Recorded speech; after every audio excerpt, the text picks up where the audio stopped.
Trump stood before the microphones holding documents no one expected him to have. The intelligence community held its breath. What he was about to reveal would shatter everything they built in the shadows. This wasn't just another press conference. This was war. And Trump was about to expose the enemy hiding in plain sight. The room was packed wall to wall with journalists, cameras, supporters, and skeptics. The air was thick with anticipation. Outside, protesters lined the streets. Inside, tension electrified every corner.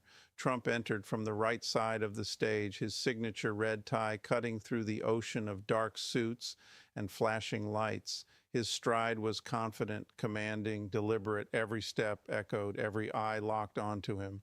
He didn't smile, he didn't wave. This wasn't a rally, this was different. His expression was serious, focused, sharp. He carried a leather folder under his arm, its contents unknown but clearly significant.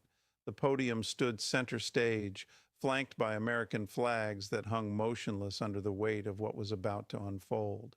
He reached the podium, placed the folder down, adjusted the microphone with a calm precision that made everyone lean forward.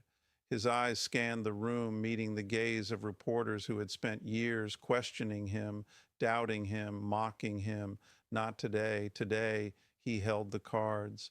The silence was deafening. Cameras focused, phones lifted, social media feeds prepared to explode. Trump's hands rested on either side of the podium. His posture was that of a general about to address his troops before the final battle, strong, unyielding, ready.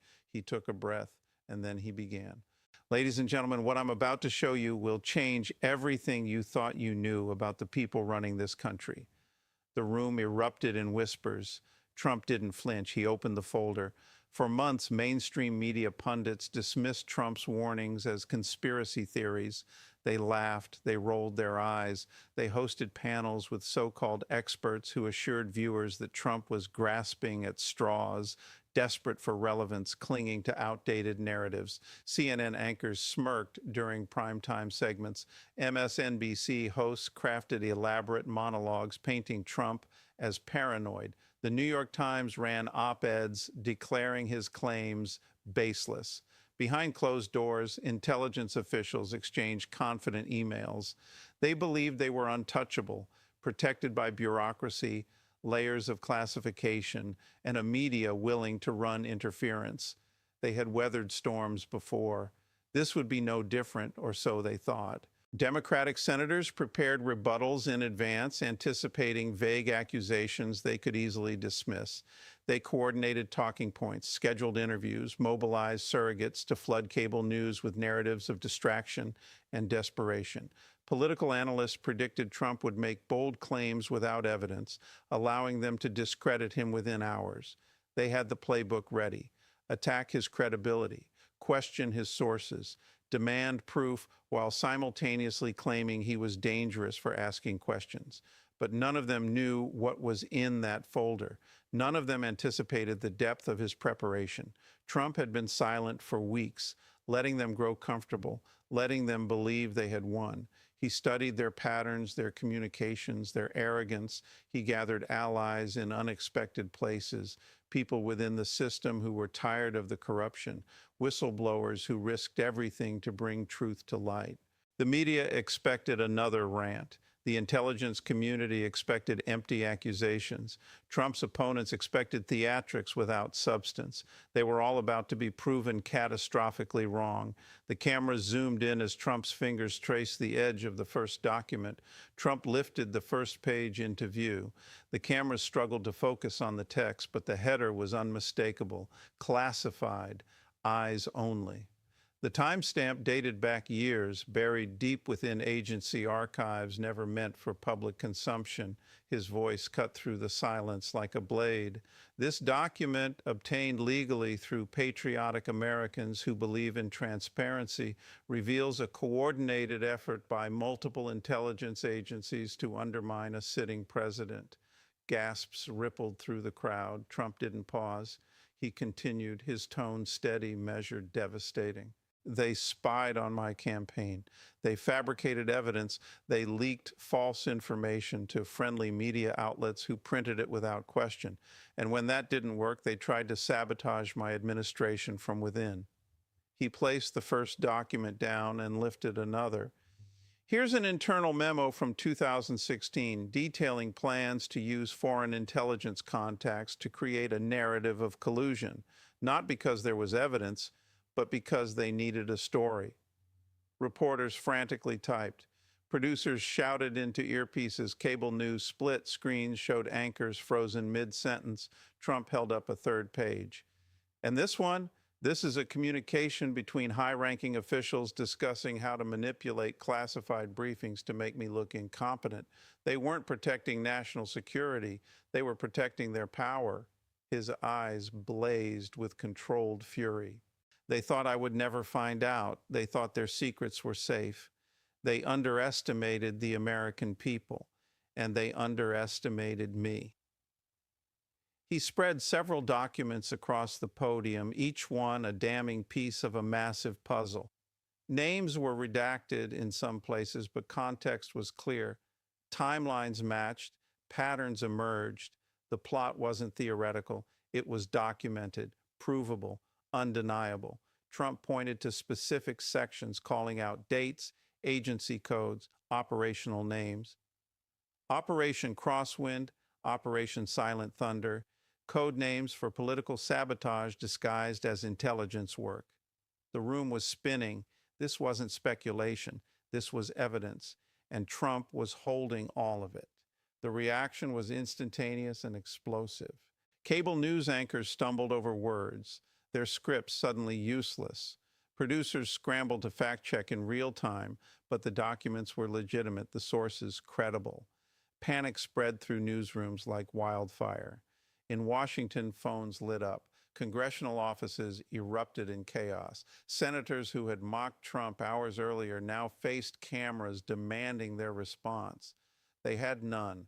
Intelligence officials watched from secure facilities, faces pale, hands trembling. The secrets they swore would never surface were now being broadcast live to millions. Their carefully constructed walls of plausible deniability crumbled in minutes. Social media exploded. Just Trump exposed. Them trended worldwide within seconds. Supporters flooded platforms with clips, screenshots, reactions. The energy was electric, a tidal wave of vindication and fury. Opponents tried to spin, to deflect, but the evidence was too clear. They accused Trump of selectively editing, of misrepresenting, but the documents spoke for themselves. Timestamps, signatures, agency seals, all authentic. Journalists who built careers dismissing Trump's claims now faced their own credibility crisis. How had they missed this? Or worse, had they known and ignored it? Former intelligence directors scrambled to issue statements. They called emergency meetings. Lawyers were consulted. Damage control teams activated. But it was too late. The truth was out, and Trump wasn't finished. He reached for another stack of documents, thicker than the first, and the room collectively gasped again. "There's more," he said, his voice calm, almost casual, as if he were discussing the weather. The tension was unbearable. Reporters leaned forward, desperate for every word. Trump's opponents felt the ground shift beneath them. This was the moment Trump had been preparing for since the beginning, not just since the election, since the first whisper of resistance from entrenched bureaucrats who believed they controlled the levers of power. He had studied them, learned their tactics, anticipated their moves. While they plotted in conference rooms, he built a network of loyalists, patriots who believed in accountability over allegiance to corrupt systems. Every attack they launched, every scandal they manufactured, every leak they coordinated, Trump cataloged it all. He didn't lash out emotionally. He documented methodically. He waited for the perfect moment, and this was it. His strategy was brilliant in its simplicity. Let them think they won. Let them grow arrogant. Let them believe their secrets were buried too deep to ever surface. Then strike with precision. Trump's command of the room was absolute. He controlled the pace, the reveals, the narrative. Every document drop was timed for maximum impact. Every pause calculated to let the gravity sink in. He pointed to specific names in the memos, redacted but identifiable by position and timeline. These aren't low-level employees.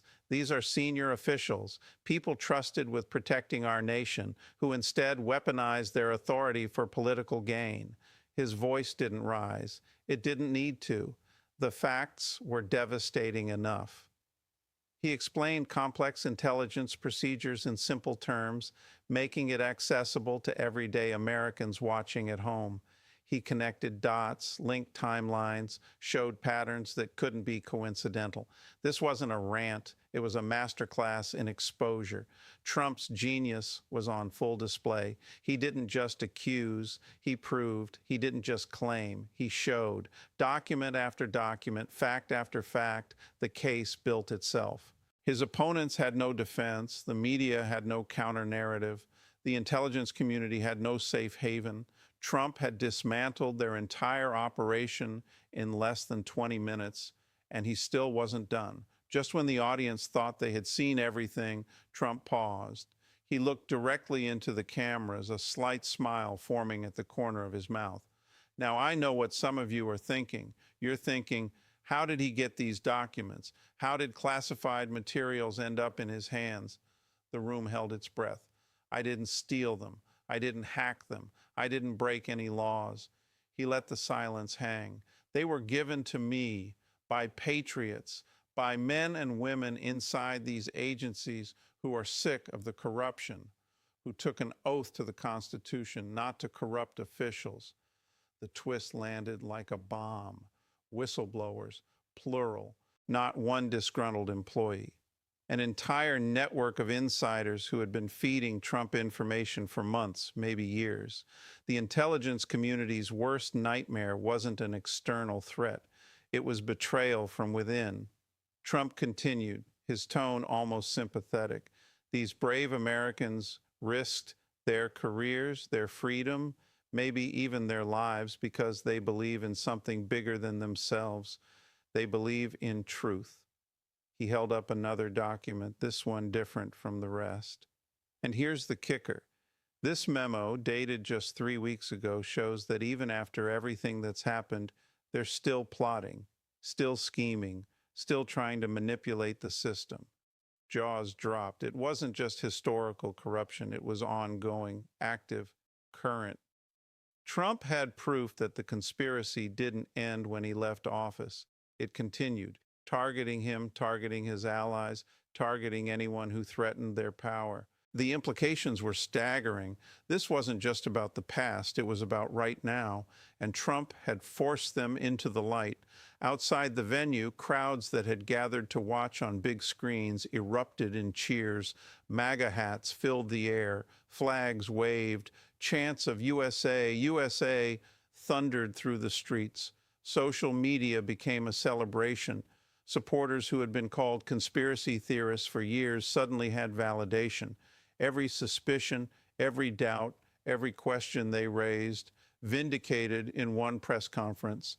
Memes flooded timelines, clips went viral, conservative influencers live-streamed reactions, their audiences growing by the thousands every minute. Text chains among Trump supporters exploded with excitement. Did you see that? I knew it. They can't deny this. Rallies that were scheduled for later that week suddenly saw registration numbers skyrocket. Grassroots organizations mobilized. Donations poured in. The energy was unlike anything seen since election night. Even skeptics, people who had dismissed Trump's claims as political theater, found themselves questioning their assumptions. The evidence was too substantial, the documentation too official. Mainstream media tried to downplay it, but their own comment sections betrayed them. Viewers weren't buying the spin. They demanded accountability. They demanded investigations. Congressional switchboards lit up with calls from constituents demanding action. Representatives who had ignored Trump's warnings now faced angry voters demanding answers. Trump had done more than expose a plot. He had ignited a movement, a demand for justice that couldn't be ignored. At the podium, Trump watched the energy ripple outward. He saw the screens showing crowd reactions. He heard the chants. He smiled, not in arrogance, in satisfaction. The people were awake, and they were angry. Trump gathered the documents, carefully placing them back into the folder, but he didn't close it. Instead, he looked directly into the camera, his expression serious. This is just the beginning. What I showed you today is only part of the story. There's more, much more. The room buzzed with anticipation. In the coming days, additional information will be released. More whistleblowers will come forward. More truth will be exposed. He paused, letting the weight of his words sink in. To the American people watching, don't let them bury this. Share it, talk about it, demand accountability from your representatives. This isn't about me. This is about whether we live in a country where powerful people are above the law. His voice grew stronger. They thought they could operate in the shadows forever. They were wrong, and they're about to find out just how wrong they were. He pointed toward the folder. Every document here will be made available to Congress, to independent investigators, and to you. Transparency isn't a threat to national security. Corruption is. The energy in the room shifted. This wasn't just a revelation, it was a call to arms. Stay vigilant, stay informed, and most importantly, stay engaged. Because what happens next depends on all of us. Trump stepped back from the podium slightly, his posture relaxed but commanding. They tried to stop me. They failed. They tried to silence you. They failed. And they'll keep failing because the truth is stronger than their lies. He glanced at the folder one more time. This is far from over. In fact, it's just getting started. The camera zoomed in on his face, capturing the determination, the resolve, the unshakable confidence. Watch closely, because what comes next will be even bigger. And with that, he turned, leaving the podium, the folder tucked under his arm. The press erupted in shouted questions. He didn't answer. He didn't need to. The message was clear.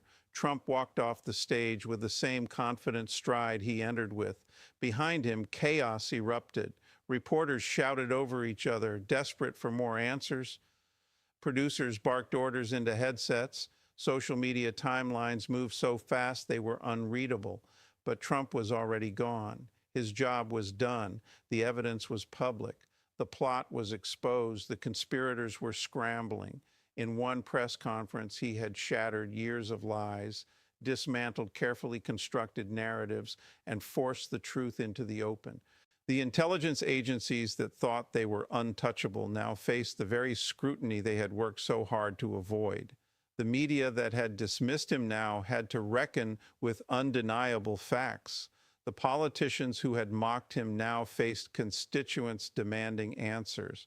Trump had won, not through backroom deals or political maneuvering, through transparency, through evidence, through courage. He had taken on the most powerful forces in the country and beaten them at their own game. As his motorcade pulled away from the venue, supporters lined the streets, waving flags, cheering, chanting his name. Inside the vehicle, Trump sat calmly, watching the reactions unfold on screens. He had promised to drain the swamp. Today, he proved he meant it. The secret plot wasn't so secret anymore. The shadow government wasn't so hidden. And the people who thought they could control everything had just been reminded of a fundamental truth. In America, the people are still in charge. Trump closed his eyes for a moment, a rare second of rest, but it was brief because he wasn't done. This was just one battle. The war continued, and Trump was ready for whatever came next. The hero had struck, the establishment was reeling, and the world would never be the same.